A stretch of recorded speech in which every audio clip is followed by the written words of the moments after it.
Welcome back to another OnlineDrummer.com Monday drum lesson. I'm Nate Brown. In this drum lesson, we're going to go over Charlie Brown by Coldplay. And if you've been following our Friday Name That Groove trivia, you'll know that the answer to this weekend's trivia was Charlie Brown. You can get the notation for this portion for free at OnlineDrummer.com in the link below, or you can get the full song transcription at OnlineDrummer.com at the other link below. And take a moment to check out the chart-topping drum beats and chart-topping drum fills books.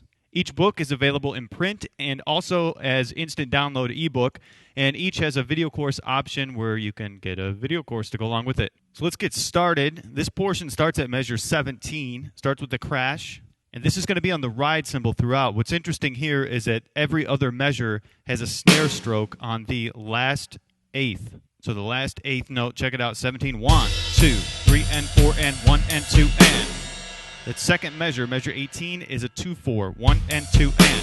So right after that, we start over the counting. 1, 2 and 3 and 2 and 3 and 4 and. This isn't a really difficult beat, but what is a little more difficult is playing that ride pattern. A lot of times we're used to repeating patterns like 1 and 2 and 3 and 4 and 1 and 2 and, or even just on the ands, 1 and 2 and 3 and 4 and. So this selection is great just for building that right stick independence on the ride. And then that can translate to the hi-hat. Go down to measure 21, 1 and 2, 3 and 4, 1 and 2 and 3 and 4 and 1 and 2, 3 and 4, 1 and 2 and 3 and 4 and. So that last measure has the 3 and 4 and. And of course the bass drum throughout is going to drive that song, so you got to make sure you keep it really consistent.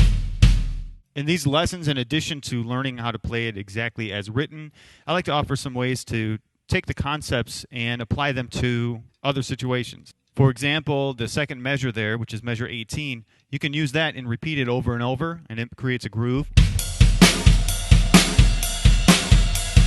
can move that to the hi-hat. Maybe we open the second hi-hat stroke.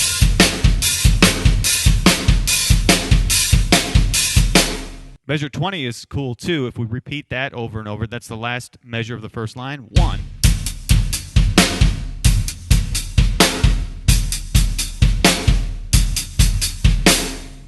Move that to the low tom, the right stick.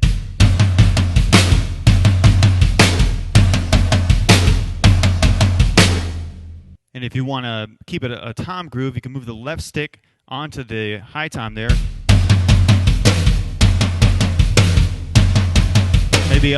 Maybe just every other time.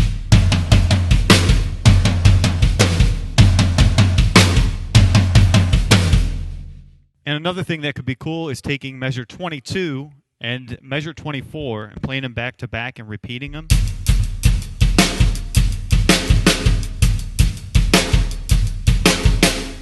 I hope you enjoyed this week's lesson. Remember, you can go to OnlineDrummer.com and download the full sheet music for this song, thanks to Steve Lee. On Wednesday this week, we'll have a lesson by Patrick Marsapoyle on OnlineDrummer.com, so check that out. And then on Thursday by Alex Ribchester. Have a great week. Keep drumming.